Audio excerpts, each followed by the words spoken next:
Everyone told you investing was complicated. So you handed your money to a robot, but did anyone tell you what that robot was quietly charging you?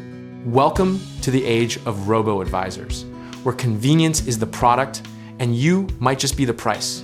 Let's rewind to around 2015, when these sleek, algorithm-driven platforms burst onto the scene, promising to democratize investing for everyday people who couldn't afford a fancy wealth manager. The pitch was clean. Answer a few questions, deposit your money, and let the machine do the rest. Think of a robo-advisor like a vending machine for investments, fast, frictionless, and available at 2 in the morning when you're suddenly feeling financially responsible. But just like that vending machine, it doesn't care if you want chips or a salad. It just processes the transaction. The technical reality is that most robo-advisors use modern portfolio theory to build you a diversified mix of low-cost ETFs, automatically rebalancing your holdings over time. That sounds brilliant, and honestly, for a lot of people, it is. But the magic is less wizardry and more a very organized spreadsheet following preset rules. Now here's where the mood shifts. Because the early headlines were glowing, robo-advisors are disrupting Wall Street. Fintech is finally leveling the playing field.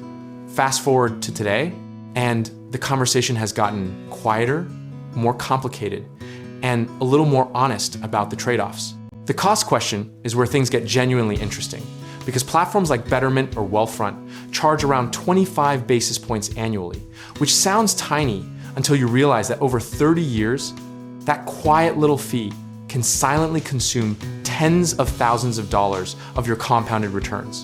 It's death by decimal point, slow, invisible, and totally legal. Historically, every generation gets a shiny new financial product that promises to solve investing forever. In the 1980s, it was junk bonds. In the 90s, it was day trading. In the 2000s, it was real estate with zero down. Robo-advisors are this era's version of "we've finally figured it out," which should at least make you raise one eyebrow. Here's the misconception worth crushing. A robo-advisor is not the same as a fiduciary financial advisor, and it absolutely cannot replace human judgment when your life gets complicated: divorce, inheritance, tax strategy, or a business sale. It's a tool, not a teammate, and confusing the two is where people quietly get hurt. The control issue is something most marketing materials conveniently skip over, because when markets dropped brutally in 2020, robo-advisor users who panicked and sold locked in real losses while the algorithm had no mechanism to talk them off the ledge. A human advisor can say, "Breathe, here's why we hold an algorithm just executes whatever button you panic click at midnight." So what's the practical lesson here? Robo-advisors work beautifully as a starting point if you're young, have a simple financial life, and just need to get money invested and stop procrastinating.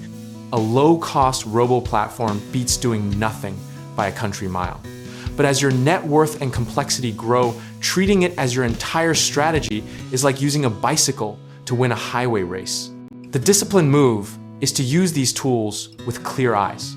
Keep your fees low, understand what you own, and never confuse automation with wisdom. Position size, consistency, and emotional control will always outperform the hottest platform, the cleverest algorithm, or the most convincing pitch deck. At the end of the day, the best investment system is the one you actually stick with, not the flashiest, not the cheapest, not the one your coworker swore by at a holiday party. Discipline and process are the only edges that compound quietly and reliably over decades, regardless of what the market or technology is doing. Whether robo-advisors thrive, consolidate, or eventually get replaced by something even shinier, the fundamentals don't change. You need to understand where your money is, what it's costing you, and whether it's aligned with where your life is actually going. Being comfortable with any outcome starts with being honest about your current one. And if you're ready to go beyond the algorithm into real assets, real equity, and real control over your financial future, check out our links in the description below, where we can help you get started, whether in real estate investing, home contracting work, or finding the right lenders.